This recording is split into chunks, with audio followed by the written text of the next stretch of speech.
Welcome to Spread Love in Organizations, the healthcare leadership podcast where we explore leadership with purpose. I'm Naji, your host, joined today by Lina Polimeni, Chief Marketing Officer Consumer at Eli Lilly. Lina leads Eli Lilly and Company's global consumer marketing strategy across its corporate brand and medicine portfolio. Since joining Lilly in 2004, she has held a range of leadership roles across business and marketing, including leading US direct-to-consumer advertising, serving as Cialis regional brand leader for Australia, Canada, and Europe, and launching Taltz with consumers while leading marketing for diabetes. She has spearheaded transformative initiatives that have reshaped the company's approach to media, multicultural marketing, sports partnerships, and celebrity engagement. Lina's campaigns have earned multiple Effie awards and positioned Lilly at the forefront of purpose-driven, emotionally resonant storytelling that builds trust and drives better patient outcomes. An influential voice in marketing, she has been recognized as one of Campaign US Top 50 CMOs, an Ad Age Women to Watch, and the 2025 Campaign Inspiring Women honoree. She continues to push boundaries with work that fuses creativity, impact, and purpose, bringing category-breaking campaigns to life that redefine what healthcare marketing can achieve. Lina, I'm so excited to see you again and have you with me today. Thank you, Naji. It's very nice to see you and to be on this podcast. I'm very honored to be here.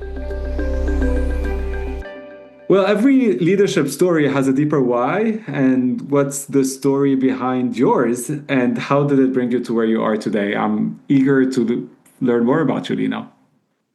Well, the why for me is always actually the work. And, when it comes to leadership specifically, so many influences have brought me to where I am today. But I tend to be driven by a desire to just want to do really good work when it comes to creative or when it comes to, obviously, the work in healthcare. And it's easy to have that drive when you work in a category and an industry that basically makes people's lives better. So that creates a natural, propeller for me. But yeah, so much to dive into this podcast with you today.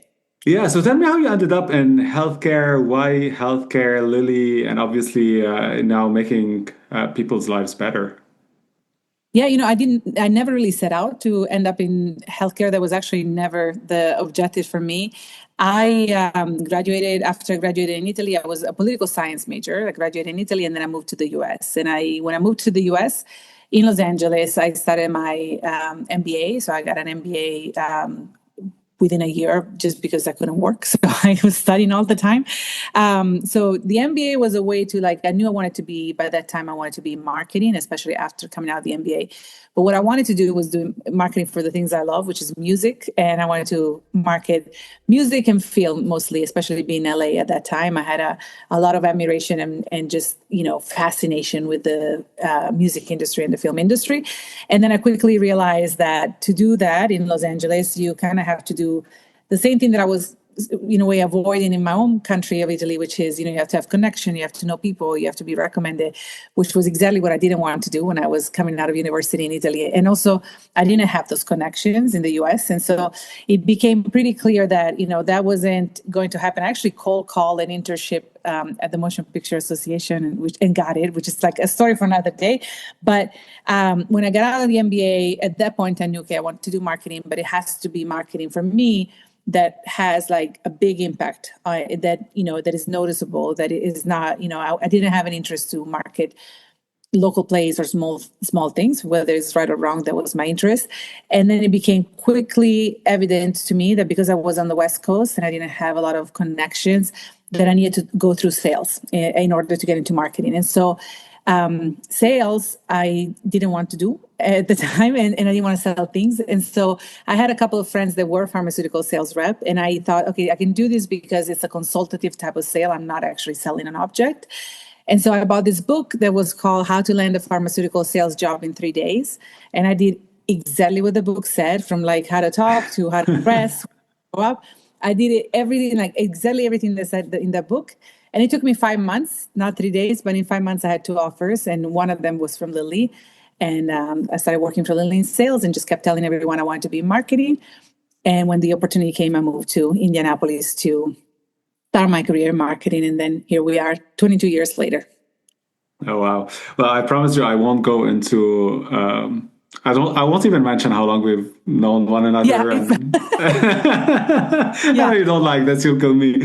But obviously, like, we've met, and so many has changed. We have changed, the word has changed. We always hear this.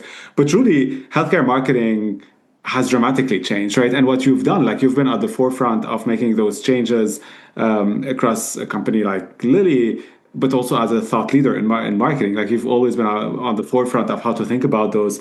What do you think leaders, even until today, still underestimate when thinking about healthcare marketing, and specifically for patients?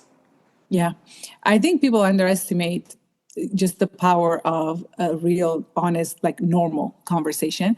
And one of the things you hear me saying a lot is that I don't want to have health conversations when we're sick only and only in the context of sickness. So I think the biggest underestimated part of health and healthcare marketing, like you say, is the fact that people don't look outside of healthcare.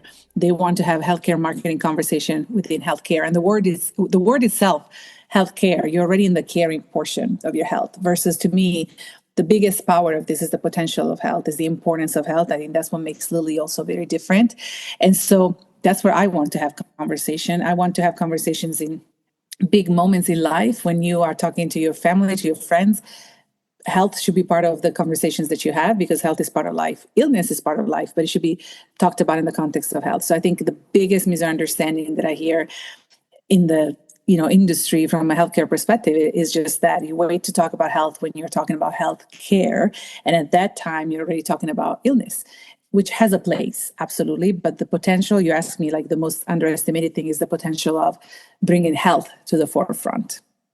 Yeah, and we've certainly seen this, and I know you've helped shape this emotional, resonant storytelling, purpose-driven, like, at the core of all that you do. Can I double click on that? And how do you actually know, because you're such purpose-driven, how do you know that it's actually impacting patients down the line when you are doing this beyond only the metrics of success? There's so many ways. It's since this is like a leadership podcast.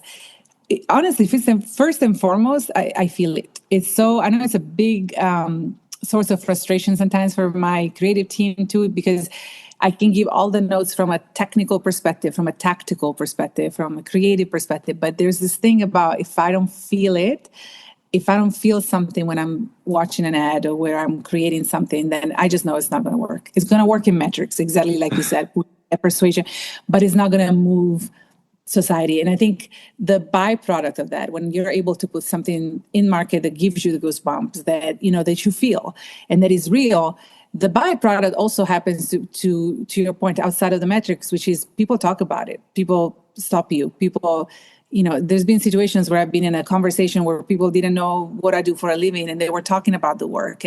And yes, none of this is scientific, but this means something to me, because that's the impact I really want to have. I want to get into normal conversations. So that's, perhaps not the most data-driven answer, but that's how I know. Does it evoke something? Does it evoke something that's universal but specific and real? And if it does, people will talk about it, and it will have an impact. So, as you're leading your team towards this intersection of creativity, science, business, and there's a huge part of responsibility actually in this, right? As all of us healthcare leaders, how do you create this environment where your people can create those things, feel safe to strive, and also be bold? Because it's not easy to do these type of things that you've done, right? Like, it's not conventional, let's say. Like, you talk about it as if it's so usual and normal, but no, you've done things that are very different than what we would see normally, right? So how do you build this culture? Because it's obviously not you, and I know how passionate you are about leadership. What have you done? What type of culture do you build for your people to be able to do that?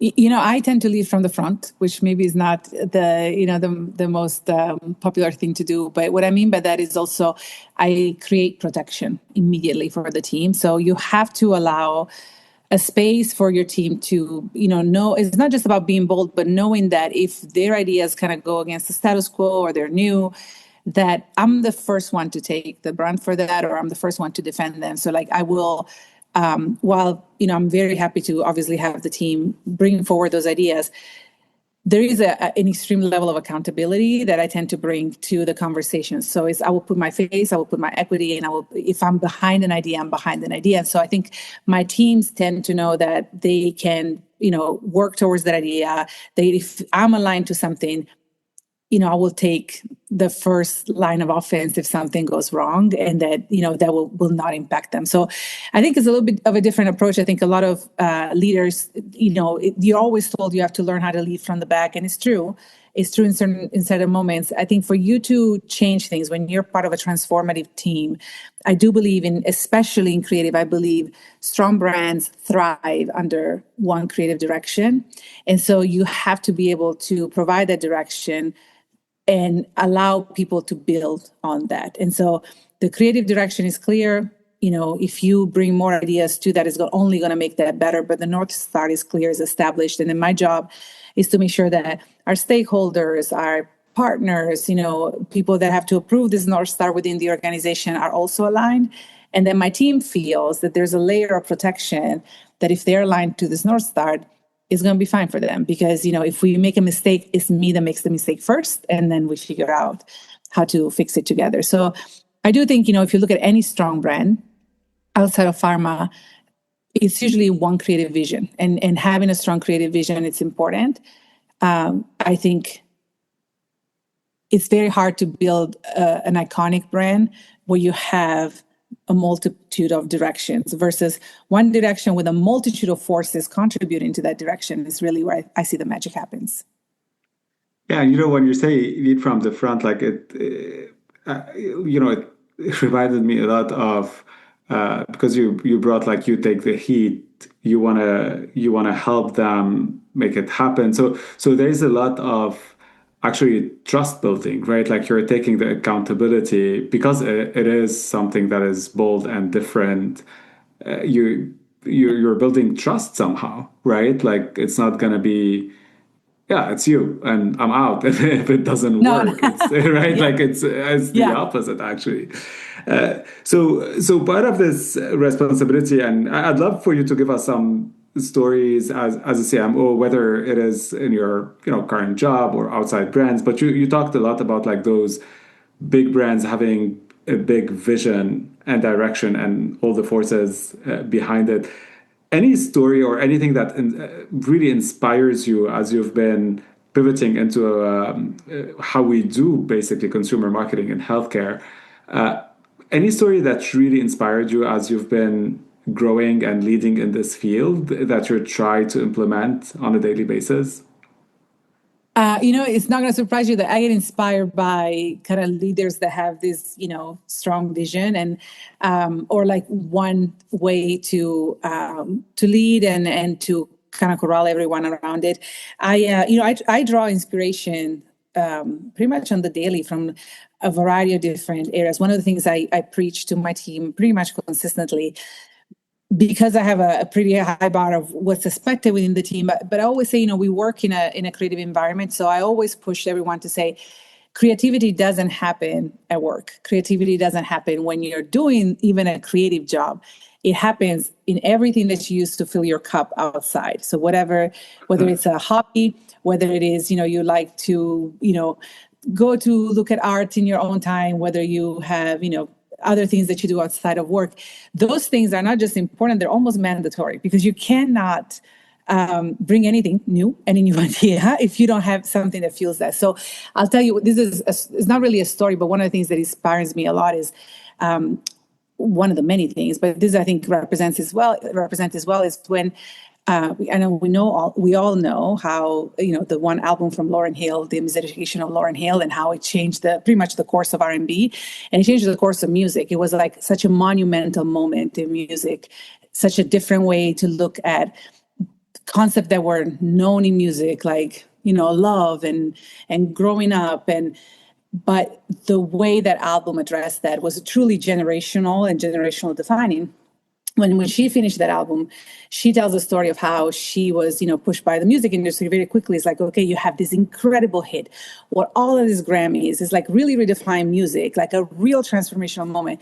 Got to get back in the studio. We got to come up with a second album quick because you're like a new star, and you have to put out new music because we have to ride that wave, which I think is so similar to how we do campaigns and how we do things. It's like, this one performed great. What's the next one? What's the next idea? And she tells the story of how, life is really like people see life as a series of peaks and valleys, and she sees life as, mastering something and then mastering and learning. And so she said how, she did get back in the studio, and some music was made, but, and she says, that's music that people would have bought and probably would have actually loved. But it wasn't great. And it wasn't great because she hadn't had the time to live. And what made the Miseducation of Lauryn Hill such an amazing album was all the life that she brought into the music. So to rush then the creation of the second album, so without having the time to go through those peaks and actually learn something and actually live and have some experiences, create a music that was good, to some even great, but wasn't the same thing as the Miseducation of Lauryn Hill. And ultimately, she actually didn't even release it, as you know. So I think this is such a good example of, why I push my teams to say, I know we're always going to be swamped. There's always going to be another deadline. You're not really bringing much if you're not enriching yourself. When you work in a creative space, you have to have those valleys. You have to live and learn in order to bring up your point of view and your sensitivity when you look at art, and creative is part of art. I love it. How do you help them create those places, right? Like, we've been both in so many discussions where sometimes I just don't have time. I can't do it. And we're all extremely busy. So one of the things is this discipline, right? Of making sure you do create those places for yourself. But do you help them actually create those places? Do you have anything from a team's perspective where you help them do that? No, because then it becomes homework that I give them. It becomes, my boss told me to go read something, or my boss. But what I have seen is that where I can make the difference is create the space, to your point, and then to even just bring this up and to create the topic, because, and also to lead by example, because I do have a lot of what I call a lot of side quests outside of work, and a lot of things that fill my cup. And so they see that, that's a struggle that I have as a leader, because I'm a very private person.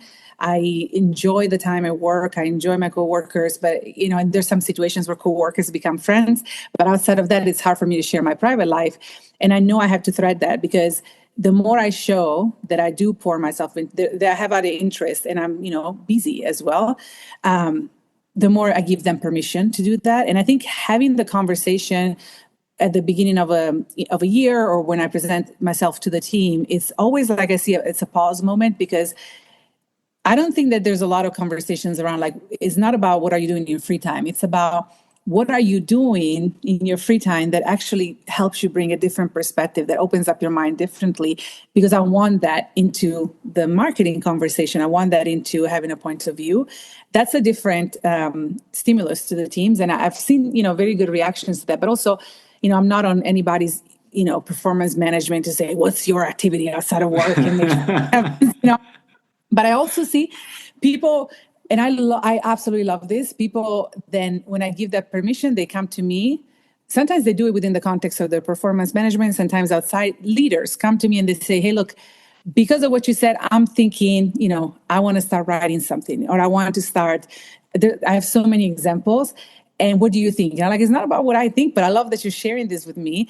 And it creates just a good, not just conversation, but a good space for people to feel I'm safe to talk about something that ignites me, something that makes me feel alive. And that makes the work better for all of us. Oh, 100%. It's needed. And I know, and I won't go there, but I know you have passions, and you're an incredible role model for this, because whatever you have as a passion, you take it to the next level. I don't know how you do it. No, it's just that. It's passion. But can I ask, I do want to talk about this, though, because it is passion. And that's, how do you say, a blessing and a curse, in the sense that if I do something, yes, I want to do it full out.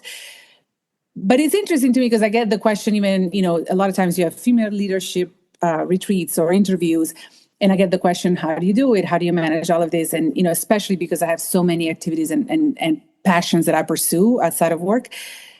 But I always sometimes answers like the same way a male leader finds 8 hours to go golfing, and they're just as busy as me, but no one ever, questions that, for certain type of activities, so I think it's just a matter of balancing all out. And when the work doesn't have to suffer. I think we're lucky in the fact that we exercise at work, and we work in an area where those external activities actually enhance the work and enhance the thinking.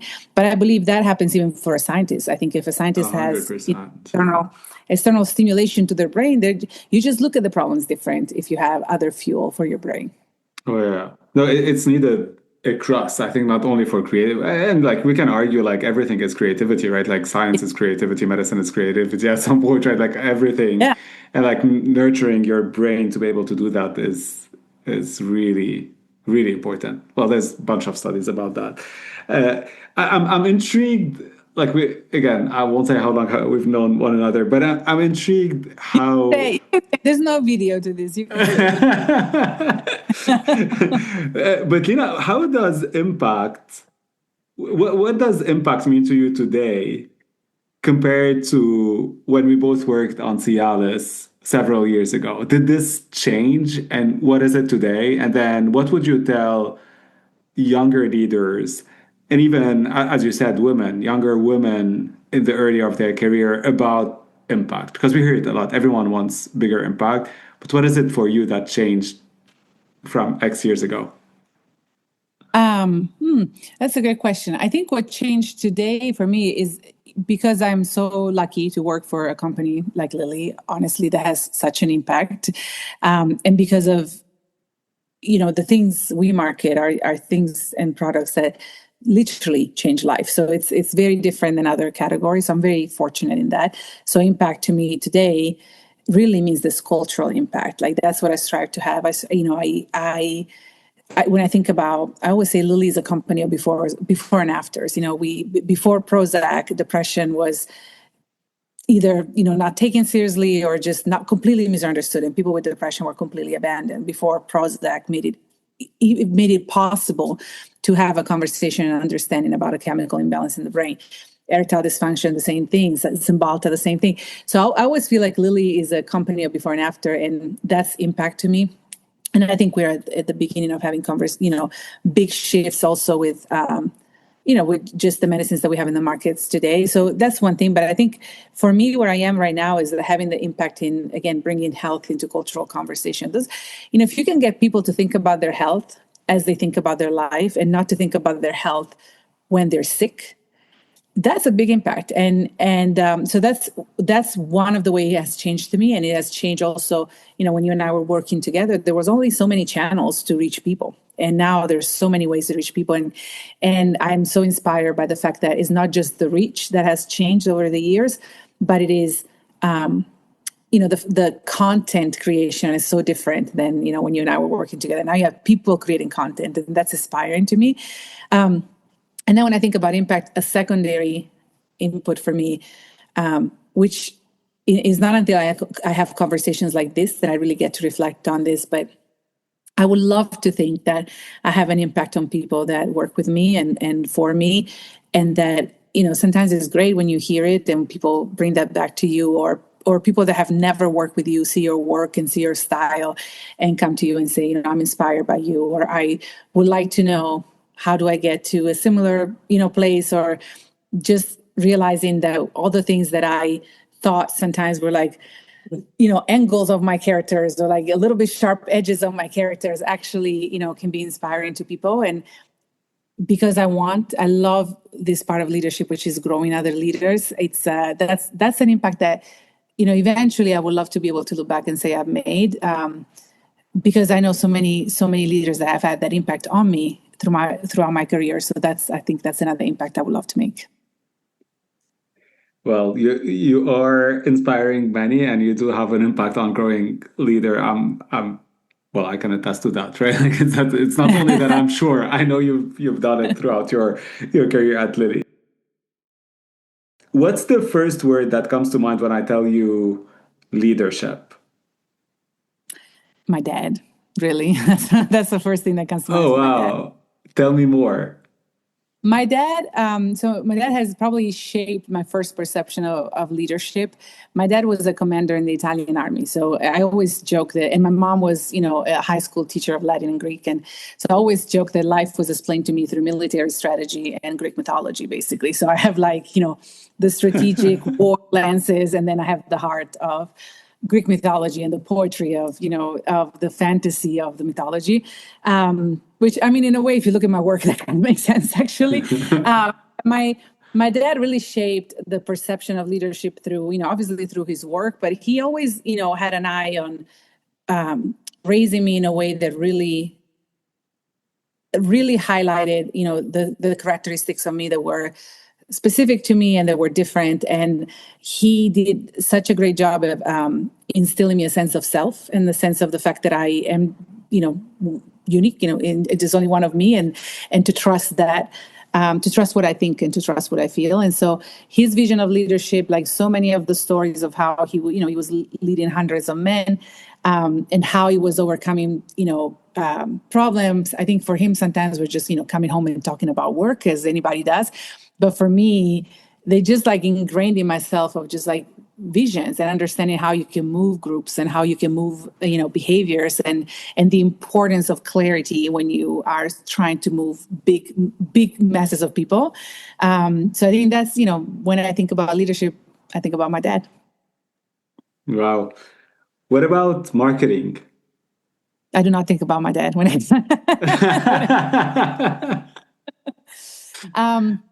what I think, when I think about marketing, maybe because I'm entrenched in it, I think about art. I think marketing is an art because it's, some people say it's a mix between craft and skills and art, but it's almost like being an artisan when you're when you're a marketer. Like an artisan has a component of art, but it has so much technique and it has so much know-how of what works and what doesn't work. And so, marketing for me is incredibly inspired because it's almost like you get to know the hopes and dreams of people, and you're a keeper of that, and you decide how to use them for good, basically, and how to meet their needs. So, yeah, I see that as art. What's your reaction to the word sweet dreams? I made of these. What else is it going to be now? Nothing else. Internal joke. I had to make this one. Stop. I hope I delivered for you. Yeah, maybe just for the listeners, you love stage. You made me love stage. Just